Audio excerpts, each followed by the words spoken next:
नमस्कार नमस्कार विद्यार्थी मित्रांनो, मी अजिंक्य पाटील तुमचं आपल्या व्हिडिओमध्ये युट्यूब चॅनलमध्ये पुन्हा एकदा स्वागत करतो. आणि आज आपण या रेंज या सिक्वेन्सचा तिसरा व्हिडिओ घेऊन आलेलो आहोत. तर याच्यामध्ये आपण अगोदरच्या दोन व्हिडिओमध्ये आपण रेंज काय असतं हे पाहिलं व्यवस्थित. त्याच्यानंतर दुसऱ्या व्हिडिओमध्ये रेंज कशी फाइंड करायची याचे दोन रूल्स आणि त्याच्यानंतर एक एक्झाम्पल घेतलं होतं. तर आपण या तिसऱ्या व्हिडिओमध्ये काय करणार आहोत तर आणखी प्रॅक्टिस म्हणून दोन क्वेश्चन्स घेणार आहोत जे डिपेंड असेल अगोदरच्या व्हिडिओवरती, म्हणजे कंटिन्यू मध्ये. ओके, व्हिडिओ फार मोठा झाला होता, मग आपण हा सेकंड पार्ट बनवतोय त्या क्वेश्चनचा. तर आपण याचा क्वेश्चन घेतलेला आहे बघा. तर हा क्वेश्चन परत रेंज फाइंड करायचा आहे.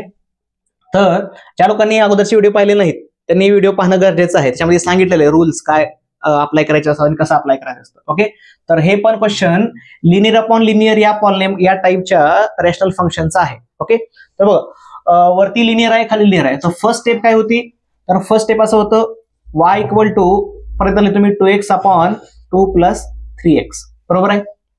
तर फर्स्ट स्टेप मध्ये काय करायचं असतं, हे y is a function of x आहे, तर आपल्याला काय फाइंड करायचं असतं x is a function of y find करायचं असतं बरोबर आहे. तर मग याला थोडं क्रॉस मल्टिप्लाय करून घ्या. क्रॉस मल्टिप्लाय केल्यावर काय येतं y in bracket 2 plus 3x आणि हे 2x ऍज इट इज. तर आता y ने काय करायचं आतमध्ये मल्टिप्लाय करून घ्या आणि x च्या टर्म एकत्र घेऊन या. तर आपला y equal to f of x असतं, तर आपला बनवायचं काय असतं x equal to f of y. तर आपण x च्या टर्म एकत्र घेण्यासाठी थोडं क्रॉस मल्टिप्लाय करून घ्यायचं. हे तर 2y plus 3xy equal to 2x. हे y ने ते मल्टिप्लाय करा, हे तर मल्टिप्लाय करा, असं येऊन जाईल. आता x च्या टर्म एकत्र घ्यायच्या. इथं x आहे तर ही टर्म असेल ह्या 3xy, ही x ची टर्म तिकडे घेऊन या 2x. ओके, आणि ही जी y ची टर्म आहे ते पुढे घेऊन या मायनस 2y. ओके, आपला x च्या टर्म एकत्र आणि y च्या टर्म एकत्र करायचे आहेत. तर या दोन टर्म मधनं x कॉमन घ्या. जेव्हा तुम्ही x कॉमन घ्याल तर किती येतं 3y मायनस 2 येईल, that is equal to minus 2y बरोबर. त्याच्यानंतर हे ब्रॅकेट इकडे डिव्हाइड करा. x इक्वल टू काय येतं minus 2y upon 3y minus 2. तर हे आहे फंक्शन. ओके, तर हे फंक्शन काय x is a function of y आहे. दिलेलं काय होतं y is a function of x होतं.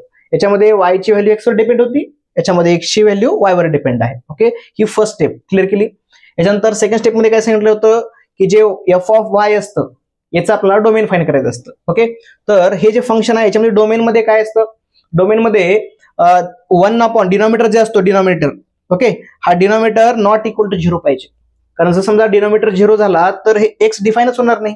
ओके, x ची व्हॅल्यू काय नॉट डिफाईन येईल, त्यामुळे x ची डिफाईन झाला पाहिजे बरोबर आहे. तर त्यासाठी मग हे डिनॉमिनेटर काय करायचं असतं नॉट इक्वल टू 0 करायचं असतं बरोबर आहे. हे डोमेन मध्ये शिकवलेलं आहे, डोमेनचं पण सिरीज आपण बनवलेली आहे. तर येतं 3y minus 2 not equal to 0 आणि याच्यावरून सॉल्व्ह करा. तर y काय येतं हे 3y नॉट इक्वल टू हे मायनस 2 पुढे प्लस होईल आणि पुढच्या स्टेपमध्ये 3 ने डिवाइड करायचं. y नॉट इक्वल टू 2/3 म्हणजे y ची व्हॅल्यू 2/3 नसायला पाहिजे. आता याचा मिनिंग काय तर पूर्ण जे रिअल नंबर्स आहेत त्यांच्यापैकी y ची व्हॅल्यू काय 2/3 नसायला पाहिजे किंवा 2/3 नाही किंवा येणार नाही. म्हणजेच या क्वेश्चन मध्ये तुम्हाला जर रेंज विचारले, रेंज म्हणजे y ची व्हॅल्यू, तर y ची व्हॅल्यू काय तर y ची व्हॅल्यू 2/3 नाही. म्हणजे पूर्ण रिअल नंबर पैकी फक्त 2/3 नाही, बाकीचं सर्व आपला आन्सर आहे बरोबर आहे. तर ऑप्शन मध्ये कधी कधी असं देतील तर आपण करेक्ट करू शकता तुम्ही, किंवा तुम्ही r मधनं हा 2/3 नंबर सबट्रॅक्ट करू शकता, कारण 2/3 व्हॅल्यू नॉट इक्वल लिहिलंय. ओके, म्हणजे y ची व्हॅल्यू ही नसायला पाहिजे, म्हणजे हे असं ऑप्शन पण चालतंय.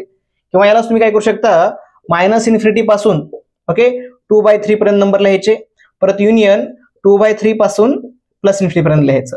तर असं ऑप्शन असेल तर पण ते पण करेक्ट आहे. तर अशा प्रकारे आपण या फंक्शनची रेंज पाहिलेली आहे बरोबर आहे. तर हा व्हिडिओ एकदा परत थोडं समजलं नसेल तर व्यवस्थित एकदा बघून घ्या, क्वेश्चन्स लिहून घ्या. ओके, फक्त पाहून काही होत नाही, मॅथमॅटिक्स मध्ये सॉल्व्ह करणं फार गरजेचं आहे. ओके, जो विद्यार्थी स्वतः सॉल्व्ह करतो त्यालाच पुढचा क्वेश्चन येईल, कारण आपला पाठांतरावरचा हा सब्जेक्ट नाहीये तर प्रॅक्टिसचा सब्जेक्ट आहे. तुम्ही जास्त प्रॅक्टिस करा, तुम्हाला जास्तीत जास्त क्वेश्चन सॉल्व्ह करता येतील बरोबर आहे. तर फक्त पाहून काही होत नाही, तर पेन पेपर सोबत घेऊन बसत जा, लिहून घेत जा. ओके, तर आपण काय करू आता त्याच्यानंतर पुढचा क्वेश्चन घेऊया. ओके, तर विद्यार्थी मित्रांनो हा नेक्स्ट क्वेश्चन आहे. ओके, हा शेवटचा क्वेश्चन या व्हिडिओ मधला आहे. 2 क्वेश्चन घेणार होतो आपण. तर क्वेश्चन मध्ये रेंज विचारलेली आहे, रेंज काय आहे तरी फाइंड करायचं आहे. तर स्टेप फर्स्ट अप्लाय करा. स्टेप फर्स्ट मध्ये आपण काय करतो तर y is a function of x दिलेला आहे. ओके, तर आपला x is a function of y बनवायचं असतं. ते कसं करायचं असतं, क्रॉस मल्टिप्लिकेशनने. तर क्रॉस मल्टिप्लाय करा, तर हे काय येईल, एक्स वाय डायरेक्ट करतोय मी, x y minus y equal to 1. बरोबर आहे, हे एकदम इझी क्वेश्चन आहे. ओके, न्यूमरेटर मध्ये काहीच नाही, म्हणजे कॉन्स्टंट आहे, त्यामुळे एकदम इझी क्वेश्चन आहे, लगेच आन्सर येईल. याच्यातनं काय करायचं, एक्स इक्वल टू फंक्शन बनवायचं असतं. आता एक्सची टर्म फक्त एकच आहे, तर हीच टर्म फक्त या साईडला ठेवा, बाकीच्या सर्व टर्म्स पुढच्या साईडला घेऊन जा, राईट हँड साईडला. बरोबर, आणि याच्यातनं मग हे वाय डिनॉमिनेटर मध्ये घ्या, एक्स इक्वल टू काय येतं, 1 प्लस वाय अपॉन वाय. तर हे आलं x is a function of Y, Y is a function of x होतं, तर x is a function of Y आलेलं आहे.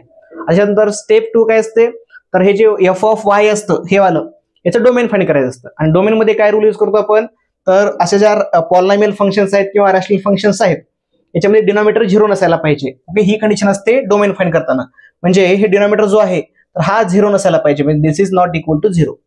ओके, आणि हे झालं डोमेन. बरोबर, सेकंड स्टेप, ही सेकंड स्टेप, ही फर्स्ट स्टेप आपण क्लिअर केली. बरोबर आहे, रूल्स लिहून दिलेत, त्याच्यानुसार आपण फर्स्ट आणि सेकंड स्टेप क्लिअर केली.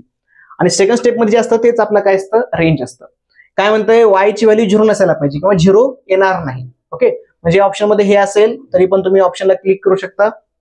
त्याच्यानंतर असं जर नसेल तर ते काय, याचं मिनिंग काय, तर रिअल नंबर पैकी 0 नाही, तुम्ही असं लिहू शकता आर मायनस 0, हे पण आन्सर चालेल, किंवा minus infinity to 0 union 0 to plus infinity, तर असं पण आन्सर चालेल.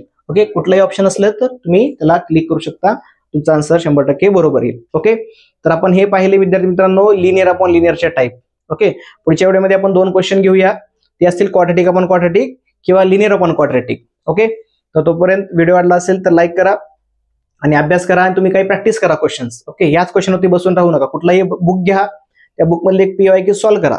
ओके, PYQ करा, किंवा तुम्ही प्रॅक्टिससाठी क्वेश्चन दिले असतील तर ते सॉल्व्ह करा, आणि जेव्हा क्वेश्चन सॉल्व्ह होतील तेव्हा तुम्हाला थोडं कॉन्फिडन्स येईल. ओके, त्यानंतर तुम्ही PYQ अटेम्प्ट करू शकता. ओके, याच्यानंतर आपण Q चे क्वेश्चन्स घेऊया, नंतर आपण PYQच घेऊया. ओके, तर अशीच ही सिरीज चालू राहणार आहे. पुढच्या काही व्हिडिओमध्ये आपण आता पार्ट 1 म्हणजे आपण टाईप 1 पाहतोय. ओके, नंतर टाईप 2, टाईप 3, टाईप 3 असे 4 क्वेश्चन येतील. ओके, तर तोपर्यंत बाय बाय.